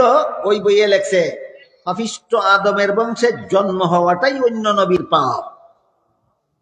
এবার বলেন, জন্ম কেউ নিজের ইচ্ছায় হয় না আল্লাহর ইচ্ছায় হয়? জন্ম একজনের জন্ম হওয়াটা তার পাপ হয় কিভাবে? এটা কি ধর্মের কথা হতে পারে না গাঁজাখুরি কথা? এই ধর্মের নামে আর একটা গাঁজাখুরি কথা। বর্তমান দুনিয়ার সমস্ত খ্রিস্টানেরা বিশ্বাস করে যে পাপিষ্ট আদমের বংশে জন্মগ্রহণ করার কারণে সমস্ত নবী পাপিষ্ট। এরপরে আরেকটা কথা লেখে, শেষ পর্যন্ত আল্লাহ একজন নবীকে নিষ্পাপ বানাবার জন্য তাকে আর পাপিষ্ট আদমের বংশে জন্ম না দিয়ে আল্লাহ নিজের ঔরসে জন্ম দিলেন। আল্লাহ নিজে বাবা হইয়া জন্ম দিলেন যাতে আর পাপিষ্টের ঘরের পাপিষ্ট না হয়। তিনি হলেন হযরত ঈসা আলাইহিস সালাম। আল্লাহ নবীরারে পাপিষ্ট হওয়ার থেকে মুক্ত করার জন্য নিজে বাবা হইয়া আল্লাহর ছেলে হিসাবে যীশু খ্রিস্টকে জন্ম দিয়েছেন। আরেকটা গাঁজাখুরি কথা। এই ধরনের বর্তমান দুনিয়ার খ্রিস্টানদের ধর্মে যত আকীদা সংক্রান্ত যত কথা আছে, একটাও ধর্মের কথা নয়, সবগুলি গাঞ্জাখুরি কথা। এই সমস্ত গাঞ্জাখুরি কথাকে ধর্ম বানিয়ে রাখছিল ইউরোপের যে সমস্ত খ্রিস্টানেরা। তাদের সমাজে সর্বপ্রথম পৃথিবীতে আধুনিক বিজ্ঞানের বিকাশ হয়, আধুনিক বিজ্ঞানের বিকাশ হয়। কাজেই এখানে এসে আপনাদের আধুনিক বিজ্ঞানের একটু পরিচয় না জানলে বাকি কাহিনী বোঝা সম্ভব হবে না, একটু কঠিন হবে, একটু কঠিন হবে। যারা পরনে পায়জামা আছে ফিতাটা একটু টাইট করে বসতে হবে, যারার পরনে লঙ্গি আছে আর একটু শক্ত করে পুরে বসতে হবে। বাকি কথা বোঝার জন্য আধুনিক বিজ্ঞান কারে কয় এখান থেকে বুঝা নিতে হবে। এরপরে বলবো আমরা এই সমস্ত দালালরা কোত্থেকে বেরিল, যারা বলে ইসলামের রাজনীতি, রাজনীতিতে ইসলাম নেই। দালাল গুলি আসছে কোত্থেকে? এই ঠিকানা পাইতে হইলে আগে এই কথাগুলি বুঝা দিতে হবে। শক্ত হইয়া বসলেন তো? আধুনিক বিজ্ঞানের বিকাশ যখন ওই সমাজে ঘটে, তখন কি হইল বোঝার জন্য আধুনিক বিজ্ঞান কারে কয় এটা আগে বুঝে নিতে হবে। আল্লাহর গোটা সৃষ্ট জগতে যা কিছু আল্লাহ সৃষ্টি করেছেন, আল্লাহ কোরআনের বিভিন্ন আয়াতে বলেছেন জগতের সবকিছু সৃষ্টি করেছি তোমাদের সেবার জন্য হে মানুষেরা। বলেন আল্লাহ জগতের কোন জিনিস সৃষ্টি করেছেন আল্লাহর সেবা ছাড়া? একটাও নাই। সবগুলি সৃষ্টি করেছেন মানুষের সেবার জন্য। আল্লাহ জগতে যা কিছু সৃষ্টি করেছেন সবগুলি মানুষের সেবার জন্য সৃষ্টি করেছেন। কিন্তু আল্লাহর সৃষ্টি করা কোন জিনিসে মানুষকে কি সেবা দিতে পারে এটা মানুষের অজানা। সবগুলি জানা না অনেকগুলি অজানা? আমরা মাত্র একটা দুইটা জানি, অসংখ্য বিষয় আমরা জানি না যে আল্লাহর অমুক সৃষ্টি আমাকে কি কি সেবা দিতে পারে, আল্লাহর তমুক সৃষ্টি আমাকে কি সেবা দিতে পারে। কাজেই আল্লাহর সৃষ্ট জগতে আল্লাহ যা কিছু সৃষ্টি করেছেন এইগুলির বাস্তব অবস্থা এবং গুণাবলী জানার নাম বিজ্ঞান। বুঝলা গেল তো? আগেই কিছু ফিতা টাইট করে বান্ধা বইবেন। আমি আরেক আলোচনায় গিয়ে আবার জিজ্ঞাসা করবো আপনাদেরকে আধুনিক বিজ্ঞান কারে কয়। আল্লাহর সৃষ্ট জগতে আল্লাহ যা কিছু সৃষ্টি করেছেন এর মধ্যে কোন জিনিসের কি অবস্থান, কোন জিনিসের কি গুণ, কোন জিনিস কিভাবে ব্যবহার করলে কি উপকার হয়, কোন জিনিস কিভাবে ব্যবহার করলে কি ক্ষতি হয়, এই বিষয়গুলি জানার নাম বিজ্ঞান। এই বিষয়গুলি জানার নাম। একটা উদাহরণ দেই। আল্লাহ আমাদের সেবার জন্য যা কিছু সৃষ্টি করেছেন এর মধ্যে একটা হইল বাতাস, একটা হইল বাতাস। এই বাতাসের মধ্যে মিশিয়া থাকে একটা মহামূল্যবান একটা পদার্থ, এটার নাম হইল অক্সিজেন। বাতাসের মধ্যে মিশিয়া থাকে, দেখা যায় না, বাতাসও দেখা যায় না, অক্সিজেনও দেখা যায় না। এই অক্সিজেন আল্লাহ সৃষ্টি করেছেন মানুষের শরীরের ভিতরের দূষিত রক্ত ধুলাই করার জন্য। বুঝে থাকতে বলেন আল্লাহ অক্সিজেন সৃষ্টি করেছেন অকাজে, একটা মহামূল্যবান কাজে। কি? তোমার শরীরের দূষিত রক্ত ধুলাই করে রিফাইন করতো, যার লাগে আল্লাহ অক্সিজেন তৈরি করেছেন, সৃষ্টি করেছেন, বাতাসের সাথে মিশে থাকে। এরপরে আল্লাহ যেদিন থেকে আপনি জন্ম হয়েছে সেদিন থেকে আপনি মরণের দিন পর্যন্ত আপনার নাক দিয়া ইচ্ছায় হোক অনিচ্ছায় হোক আল্লাহ একটা বাতাস চালু করে দিয়েছেন। জাগ্রত অবস্থায় হয়তো নিজের ইচ্ছায় শ্বাস প্রশ্বাস টানেন, ঘুমন্ত অবস্থায় নাক দিয়ে বাতাস ঢুকে আর বাইরে হয় আপনার ইচ্ছায় না অনিচ্ছায়? কেটা বের করে? এই সিস্টেম আল্লাহ চালু করছে। আল্লাহর হুকুমে আপনার নাক দিয়ে ঘুমন্ত অবস্থায় শ্বাস ঢুকে আর বাইরে হয়। দূষিত রক্ত হৃৎপিণ্ডের চাপে, এক অংশের চাপে দূষিত রক্ত ফুসফুসের ভিতরে গিয়া ওই অক্সিজেনের অপেক্ষা করে।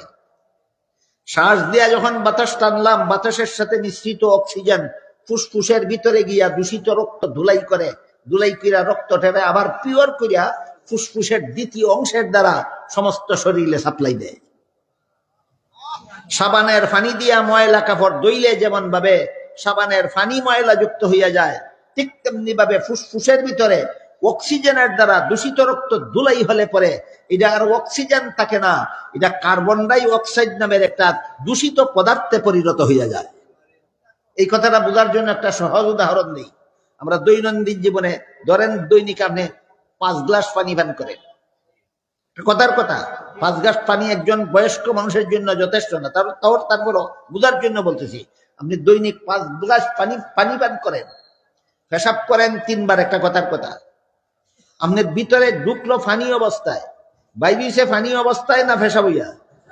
যেমন ভাবে আমার দেহের মধ্যে পানি অবস্থায় ঢুকে পেশাব হইয়া বাইর হয়, পানি ঢুকে পেশাব হইয়া বাইর হয়, ঠিক তেমনি ভাবে আবার নাকের শ্বাস প্রশ্বাসের সাথে অক্সিজেন ঢুকে কার্বন ডাই অক্সাইড হইয়া বাইর হয়, অক্সিজেন ঢুকে কার্বন ডাই অক্সাইড হইয়া বাইর হয়। নাকের টানি সময় অক্সিজেন ঢুকে আর ফালাই সময় অক্সিজেন বাইর হয়, নাকটা ময়লা হইয়া বাইর হয়। এই ময়লাটারে আধুনিক বিজ্ঞানের ভাষায় কয় কার্বন ডাই অক্সাইড। তাহলে বাতাস আপনার কি খেদমত করতেছে? বাতাস কতদিন পরে পরে আপনাদের খেদমত করে? বাতাস প্রতিটি সেকেন্ডে সেকেন্ডে আপনার খেদমত করে, প্রতিটি সেকেন্ডে সেকেন্ডে খেদমত করে। এই খেদমত, কোন খেদমতটা বাতাসে করে, এটা মানুষ জানতে পেরেছে আধুনিক বিজ্ঞানের অবদানে। মানুষ জানতে পারছে কোন বিজ্ঞানের অবদানে? আধুনিক বিজ্ঞানের অবদানে। আমি কি আপনাদেরকে বুঝাতে পারলাম বিজ্ঞান কারে কয়? বিজ্ঞান আল্লাহর জগতে যা কিছু আছে এগুলির অবস্থান এবং গুণাবলী জানার নাম বিজ্ঞান। এটা প্রথমত 2 প্রকার। এক প্রকার বিজ্ঞানের নাম আধুনিক বিজ্ঞান, আর এক প্রকার বিজ্ঞানের নাম পারলৌকিক বিজ্ঞান। আধুনিক বিজ্ঞান অর্জন করার হাতিয়ার মানুষের মেধাশক্তি, আর পারলৌকিক বিজ্ঞান অর্জন করার একমাত্র হাতিয়ার কোরআন আর হাদিস। বুঝা থাকলে বলেন, আধুনিক বিজ্ঞান অর্জন করার হাতিয়ার কি? মেধাশক্তি। মাথা গাওয়াইয়া হাসিল করা হয়। এই জন্য আল্লাহ মাথার মধ্যে এই যোগ্যতা দিয়া দিছে, গবেষণা করো আর আধুনিক বিজ্ঞান হাসিল করো, মাথা গামাইয়া গবেষণা করো আর আধুনিক বিজ্ঞান হাসিল করো। একটা উদাহরণ দেই, একটু কঠিন হইব, শক্ত করে বসতে পারবেন? বহুদিন যাবৎ পৃথিবীর মানুষের বড় শখ ছিল চন্দ্রে যাবে। আরম্ভ হইল চন্দ্র বিজয়ের অভিযান। শেষ পর্যন্ত আমেরিকার সেরা বিজ্ঞানী নীল আর্মস্ট্রং চন্দ্র বিজয়ের অভিযানে সাফল্য লাভ করল। সেখানে গেল, অবস্থান করলো, অনেকক্ষণ রইল, সেখান থেকে কিছু পদার্থ নিয়ে পৃথিবীতে ফিরে আসলো। আসার পরে নীল আর্মস্ট্রং, চন্দ্র বিজয়ী প্রথম বিজ্ঞানী নীল আর্মস্ট্রং পৃথিবীতে ফিরে এসে পৃথিবীর মানুষকে চন্দ্র সম্পর্কে 3টা রিপোর্ট দিল। 1 নম্বর রিপোর্ট দিল, চন্দ্রে ওই অক্সিজেন, চন্দ্রে অক্সিজেন বলতে কোনো জিনিস নাই, কাজেই পৃথিবীর কোনো মানুষের পক্ষে সেখানে গিয়া বসবাস করা সম্ভব নয়। চন্দ্রে অক্সিজেন নাই, সেখানে আমি গেলে বাঁচতে পারবো না। এটা আধুনিক বিজ্ঞানের অবদান কিনা? আধুনিক বিজ্ঞানের অবদান। 2 নম্বর রিপোর্ট দিল, চন্দ্রের ভূমিতে উর্বরতা শক্তির লেশ মাত্র নাই, সুতরাং চন্দ্রে কখনো ফসল ফলানো যাবে না। 3 নম্বর রিপোর্ট দিল, আমি চন্দ্রে তাকা খালে চন্দ্রের এক প্রান্ত থেকে অপর প্রান্ত পর্যন্ত একটা কালো রেখা দেখতে পেয়েছি। কেন কে সেই রেখার সৃষ্টি হলো, কখন থেকে, এই নিয়ে যদি আমি সেখানে বসে বসে গবেষণা শুরু করি, পৃথিবীর থেকে নিয়ে যাওয়া অক্সিজেন ফুরিয়ে যাবে, আমি জীবিত অবস্থায় আর পৃথিবীতে ফিরে আসতে পারবো না। এই জন্য সময়টা সেখানে না কাটাইয়া ওই কালো পদার্থগুলি নিয়ে আসলাম পৃথিবীতে। আমেরিকার বৈজ্ঞানিক গবেষণাগারে বসে বসে দীর্ঘ 6 মাস গবেষণার ফলে আমি মাথা কামাইয়া বুঝতে পেরেছি, চন্দ্র আজ থেকে 1300 অথবা 1400 বছর পূর্বে 2 টুকরা হয়ে গেছিল, জোড়া লেগেছে, এই জন্য রেখার সৃষ্টি হয়েছে। এবার বলেন, চন্দ্রে অক্সিজেন নাই, এটা কোরআনের কথা না বিজ্ঞানের কথা? চন্দ্রে উর্বরতা শক্তি নাই, এটা কোরআনের কথা না বিজ্ঞানের কথা? কাহিনী বুঝে থাকলে এবার বলুন, বিজ্ঞান হাসিল করার জন্য আল্লাহ মানুষকে কোরআন নামের হাতিয়ার দিছেন না মস্তিষ্ক নামের হাতিয়ার দিছেন? এবার বলেন, আধুনিক বিজ্ঞান অর্জন করার হাতিয়ারটার নাম কি? মেধা শক্তি। পারলৌকিক বিজ্ঞান অর্জন করার একমাত্র হাতিয়ার হইল আল্লাহর ওহী। পারলৌকিক বিজ্ঞান অর্জন করার একমাত্র হাতিয়ার হইল আল্লাহর ওহী। এই কথাগুলি মানুষে জানে না। আধুনিক বিজ্ঞান অর্জন করার জন্য আল্লাহ আমাকে হাতিয়ার কোনটা দিলেন জানে না। আখেরাতের বিজ্ঞান অর্জন করার জন্য আল্লাহ আমাকে হাতিয়ার কোনটা দিলেন জানে না। না জানলে তো জগা কি ছুটি বানাইবে? এই ইউরোপের খ্রিস্টানদের ছিল অবস্থায়, জানে না কিচ্ছু করার দিন, কিন্তু মাতব্বরিতে 1 নম্বর।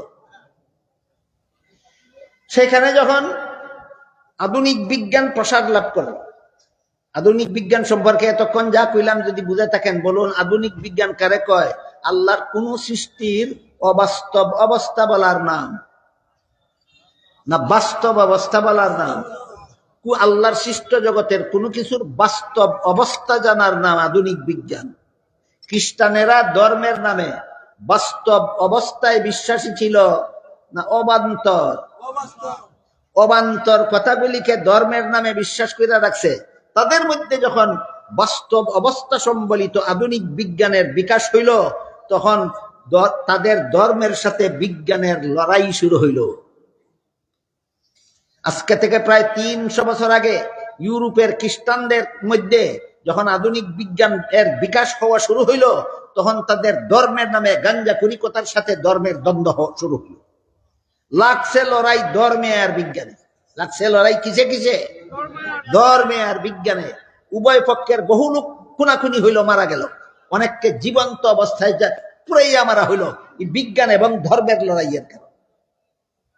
এমত অবস্থায় একদল খ্রিস্টান ধর্মকে সমূলে অবিশ্বাস করে নাস্তিক হয়ে গেল, আরেক দল খ্রিস্টান বিজ্ঞানকে সমূলে অস্বীকার করে বৈরাগী হয়ে গেল। কথা বুঝেন? যখন ধর্মের নামে গাঞ্জা কুরিকতার সাথে বিজ্ঞানের সংঘর্ষ শুরু হইল, মারামারি খুনাখুনি কাটাকাটি শুরু হইল, এই অবস্থা দেখে একদল খ্রিস্টান ধর্মকে সমূলে অবিশ্বাস করে নাস্তিক হয়ে গেল, আরেক দল খ্রিস্টান বিজ্ঞানকে সমূলে অস্বীকার করিয়া বৈরাগী হইয়া গেল। বিজ্ঞান টিজ্ঞান কিছু মানি না, ধর্মের প্রচলিত কথা কোনোদিন ছাড়ব না। তাহলে কাহিনী বুঝে থাকলে বলেন, আধুনিক বিজ্ঞানের লড়াই হয়েছে বাস্তব সত্য ধর্মের সাথে না ধর্মের নামে গাঁজা কুরিকতার সাথে? যেই ধর্মের বিধান গাঁজা কুরিকতা নয়, বাস্তব, এই ধর্মের সাথে বিজ্ঞানের লড়াই হবে না বিজ্ঞান ধর্মের গোলামি করবে? বুঝেন নাই মনে হয়? যেখানে ধর্মের নামে গাঞ্জা কুরিকতা, সেইখানে ধর্মের সাথে বিজ্ঞানের লড়াই হয়েছে। কারণ বিজ্ঞানে তো গাঞ্জা কুরিকতা কয় না, বাস্তব অবস্থার কথা কয়, ওইসে লড়াই। কিন্তু যে ধর্মে গাঞ্জা কুরিকতা নাই, যে ধর্মে বাস্তব কথা আছে, সেই ধর্মে কি বাস্তব বিজ্ঞান এর কি ধর্মের সাথে লড়াই হতে পারে? না বিজ্ঞান ধর্মের সেবক হতে পারে। এবার কেমনে সেবক হয় উদাহরণ দিই শুনুন। এই যে বললাম আপনার নাকি দিয়ে অক্সিজেন ঢুকে আর কার্বন ডাই অক্সাইড দিয়ে বাইর হয়, অক্সিজেন ঢুকে কার্বন ডাই অক্সাইড দিয়ে বাইর হয়। বলেন তো আপনার ফেলিত নিঃশ্বাসের সাথে ভালো জিনিস বাইর হয় না খারাপ জিনিস বাইর হয়? এবার শুনেন আপনার ধর্ম কি বলে। আপনার ধর্মের নবী মুহাম্মদুর রাসূলুল্লাহ সাল্লাল্লাহু আলাইহি ওয়াসাল্লাম বলেন, যখন পানি পান করো, যখন শরবত পান করো, যখন দুধ পান করো, যখন পানীয় কোনো কিছু পান করো, তখন নাকের নিঃশ্বাসটা গ্লাসের ভিতরে ছেড়ো না, সাবধান। বিজ্ঞানে কয় না এটার ভিতরে ছাড়লে কার্বন ডাই অক্সাইড মিশ্রিত হইলে ময়লা আমার ফেরত যাইব, আর আমার ধর্মে কয় ছাড়িস না এটার ভিতরে। ধর্মে যা কইছিল বিজ্ঞানের বিরুদ্ধে কইছে। বিজ্ঞান যা কইছিল ধর্মের এর বিপরীতে আছে না? ধর্মে যা কইছিল বিজ্ঞানে তার গোলামি করেছে মাত্র।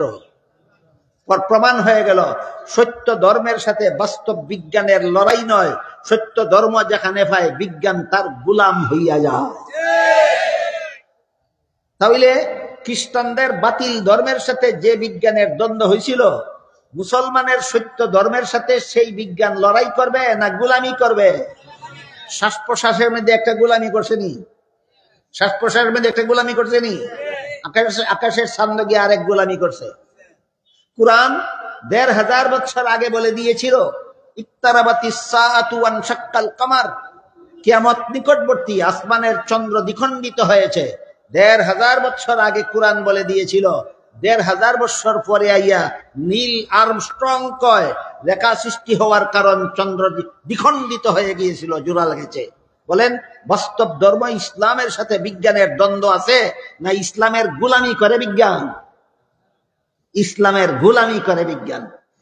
ধর্মের নামে গাঞ্জা কুরিকতার সাথে যেই বিজ্ঞানের বিরোধ হয়, সত্য ধর্ম ইসলামের ওই বিজ্ঞানে গোলামি করে।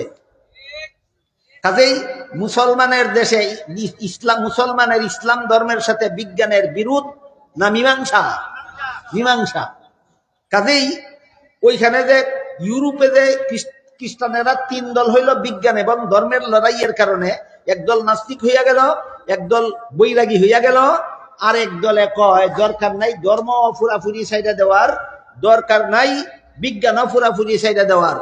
ধর্ম রাখো ব্যক্তি জীবনে, আর রাষ্ট্র নেও, বিজ্ঞান নেও রাষ্ট্রীয় জীবনে।